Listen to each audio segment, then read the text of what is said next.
భారతదేశంలో యువతతో ఒక కొత్త పార్టీ పుట్టుకొచ్చింది. అదే కాక్రోచ్ పార్టీ. అది నిన్నటికి నిన్న అమెరికా నుంచి దాని వ్యవస్థాపకుడు మన ఢిల్లీకి వచ్చిండు. వచ్చిన తర్వాత అక్కడ ఒక బహిరంగ సభ అనేది ఏర్పాటు చేసిర్రు. దానికి ఢిల్లీ ప్రజలే కాకుండా, ఢిల్లీ యువతనే కాకుండా అక్కడ మార్పు చేకూర్చాలని చెప్పేసి యావత్తు భారతదేశం ఉన్నటువంటి యువత మొత్తం కూడా నిన్న అక్కడ సమావేశానికి పోయింది. కేంద్ర విద్యా మంత్రి వైదొలగాల్సిందే, లేదంటే దేశవ్యాప్తంగా కాక్రోచ్ పార్టీ ఉద్యమాలు చేస్తుందంట.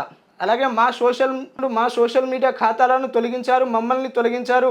సిజేసి వ్యవస్థాపకుడు దీప్కే సృష్టీకరణ జంతర్ మంతర్ వద్ద భారీ ధరణ, తరలివచ్చిన విద్యార్థులు తలుచుకుంటే రానిదేమీ లేదు, పోనీది కూడా ఏమీ లేదు. ఆ విద్యార్థులు తలుచుకున్నారు కాబట్టి ఇలా తెలంగాణ రాష్ట్రం వచ్చింది. ఆ విద్యార్థులు తలుచుకుంటున్నారు కాబట్టి ఆ ఢిల్లీలో ఇంకేదో జరగబోతా ఉన్నది. అసలు అటు కేంద్ర ప్రభుత్వమైనా ఇటు రాష్ట్ర ప్రభుత్వమైనా మీరు ఏదైనా మంచి చేకూర్చాలని ఒక ఉద్దేశం ఉంటే అది ముందుగా యువత, అలాగే వారికి సంబంధించినటువంటి ఎడ్యుకేషన్ వాళ్ళు ఎంతైతే చేసి ఉంటారో వాళ్ళకు సరిపడే ఉద్యోగాలు, అలాగే ఆ జాబ్ క్యాలెండర్ విషయాలు ఏదైనా ఉంటే అది మీరు ముందు ప్రక్షాళన చేస్తే తప్ప ఇలాంటి ఉద్యమాలు రావు. ఎందుకంటే మీ పోకటకు మీరు పోయి మీరే వెనకాల కాల్చుకున్నట్టు ఉంటుంది. కాబట్టి మీరు ఎప్పుడైనా విద్యార్థులతో అలాగే నిరుద్యోగులతో పెట్టుకునే ప్రయత్నం చేస్తే మీరు ఆగమైపోతారు. కాబట్టి గమనించాల్సిన విషయం, ఇక్కడ భారతదేశంలోనే కొత్త పార్టీ పుట్టుకొచ్చింది. అసలు కాంగ్రెస్ పార్టీకి ఎంతమంది సబ్స్క్రైబర్స్ ఉండే, బీజేపీకి ఎంతమంది సబ్స్క్రైబర్స్ ఉండే, బీఆర్ఎస్కి ఎంత సబ్స్క్రైబర్స్ ఉండేనో నాకు తెలియదు. కానీ ఈ పార్టీ పెట్టినప్పటి నుంచి, సిజేసి పార్టీ పెట్టినప్పటి నుంచి కొన్ని వేల కోట్ల సబ్స్క్రైబర్ అనేది వాళ్ళకి పోవడం జరిగింది. కాంగ్రెస్ పార్టీ ఏంటంటే అసలు యువత మంచి మేలుకుంటున్నారు అనేది ఒక సాకేతమా, లేకపోతే నరేంద్ర మోడీకి ఏదైనా ఎఫెక్ట్ ఇదంతా? ఇది నరేంద్ర మోదీకి ఎఫెక్ట్ కాదు, దేశ రాజకీయాల పైన ఉన్నటువంటి విరక్తి యువతకి. అది ఒక కాంగ్రెస్ పార్టీకు, ఒక బీజేపీ పార్టీకు, ఒక ఎన్డీఏ కూటమికు వ్యతిరేకంగా వస్తున్నటువంటి ఉద్యమం కాదు ఇది.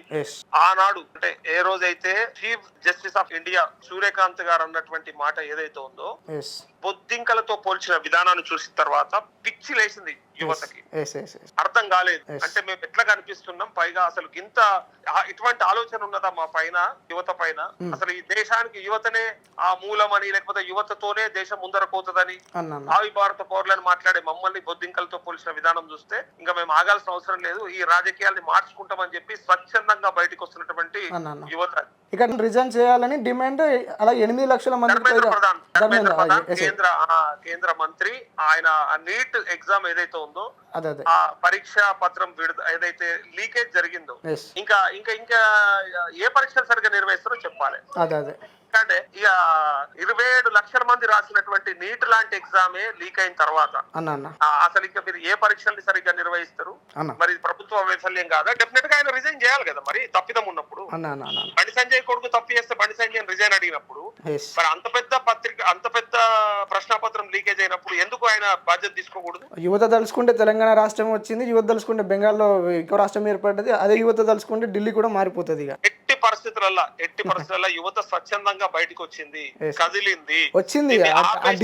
ఆ ఢిల్లీలోనే కాకుండా చుట్టుపక్కల రాష్ట్రాల నుంచి దగ్గర 8 లక్షల మంది పోయినారంట. ఏ రాజకీయ పార్టీ కూడా తట్టుకోలేదు. ఇవాళ కాక్రోచ్ పార్టీ పేరిట యువత బయలుదేరిండ్రు. వాళ్ళకు ఉన్నటువంటి తిక్క ఏదైతే ఉందో అది చూపించే టైం వచ్చింది. రాజకీయాలను మార్చుకుందాం అంటున్నారు, మారుద్దాం అంటున్నారు. డెఫినెట్ గా ఇట్లాంటి పార్టీలకి మనం వెల్కమ్ చెప్పాలి, ఖచ్చితంగా మార్చుకోవాలి. ఎందుకంటే మన భవిష్యత్తు మన చేతుల్లో అని అంటాం కదా, మరి మన భవిష్యత్తు అన్నప్పుడు మనం డెఫినెట్ గా ఆ ప్రయత్నం కొనసాగించాలి. ఓకే అన్న, థ్యాంక్ యూ సో మచ్ అన్న. Thank you Siddhu. ఓకే అన్న, థ్యాంక్ యూ. ఇది పరిస్థితి రాష్ట్ర రాజకీయాలు కావచ్చు, అలాగే దేశ రాజకీయాలు కావచ్చు. మొత్తానికైతే యువతనే ఇబ్బంది పెడతారు, లేకపోతే రైతులను ఇబ్బంది పెడతారు. సామాన్య ప్రజలు ఎటుపోతే మాకేంది, మా వెనకాల ఎస్కాట్ ఉంటే చాలు, మేము ప్రశాంతంగా ఎక్కడికైనా వెళ్ళిపోతామని చెప్పేసి మరి రాష్ట్ర ప్రభుత్వంలో ఉన్నటువంటి ఈ లీడర్లు, సెంట్రల్ ఉన్నటువంటి వాళ్ళ లీడర్లు అసలు యువత తలుచుకుంటే అది ఏమైందో ఈ 12 సంవత్సరాల తర్వాత అయినా ఇంకా మన పిల్లలకు, మన కుటుంబ సభ్యులకు చెప్పాల్సినటువంటి సందర్భం ఏంటంటే, తెలంగాణ రాష్ట్రం మన అస్తిత్వం. ఎవడెవడో వస్తాడు ఏదో మాట్లాడుకొని పోతాడు, కానీ తెలంగాణ రాష్ట్రం అనేది మన అస్తిత్వం, మన ప్రాణం, మన త్యాగం, మన ప్రాంతం. ఇది మనకే అంకితం. ఎవరు రావద్దు, ఎవడేం చేయొద్దు, ఎవడు వచ్చినా కానీ సహించదు లేదు. ప్రాంతం వాడు మోసం చేస్తే ఆయన ఏం చేయాలో మనకు తెలుసు. ప్రాంతీయతడు ఇంకా మోసం చేస్తే ఆ పొలిమేర కూడా తట్టుకోకుండా రాకుండా చూసుకోవాల్సిన బాధ్యత ఏమంటే తెలంగాణ సోల్జర్స్ లెక్క మనకున్నది. ఇదేంది మన పెద్ద మనిషి ఏమో చెప్తున్నాడుగా, ధాన్యం కొనలేదని అదే మోడీని గద్దె దించాల్సిందేనంట. అటు ఇటు పోయి మోడీతో పెట్టుకుంటావు, రాగానే పుష్పగుత్తం ఇస్తావు, మళ్ళీ ధాన్యం కొనలేదని మోడీని గద్దె దించుతావట. అసలు మోడీని అసలు నువ్వు ఎట్లా అసలు మాట్లాడదలుచుకుంటున్నావు అర్థం కాలేదు. ఇక్కడ ఉన్న వాళ్ళు కొనవా అంటేనేమో అక్కడ మోడీతో పట్టుకొని చేరుతావు, నాకు అర్థమే కాదు. 15 రోజుల తర్వాత కేంద్రం సంగతి చూపిస్తా, నువ్వు ఇంకా 2 సంవత్సరాలు అయితే నీ సంగతి కూడా మన తెలంగాణ ప్రజలు మంచిగా చూపిస్తారు. కిషన్ రెడ్డిని పొలిమేరలు దాటనీయం అడ్డుకునే ధోరణిలో బారాసా. ఇక చూడండి, ఎవరెంత మొత్తుకున్నా అభివృద్ధిని ఆపలేరు. కోహాడ సభలో సీఎం రేవంత్ రెడ్డి పండ్ల మార్కెట్ సమీకృత సబ్ రిజిస్ట్రేషన్ కార్యాలయం శంకుస్థాపన చేశారు.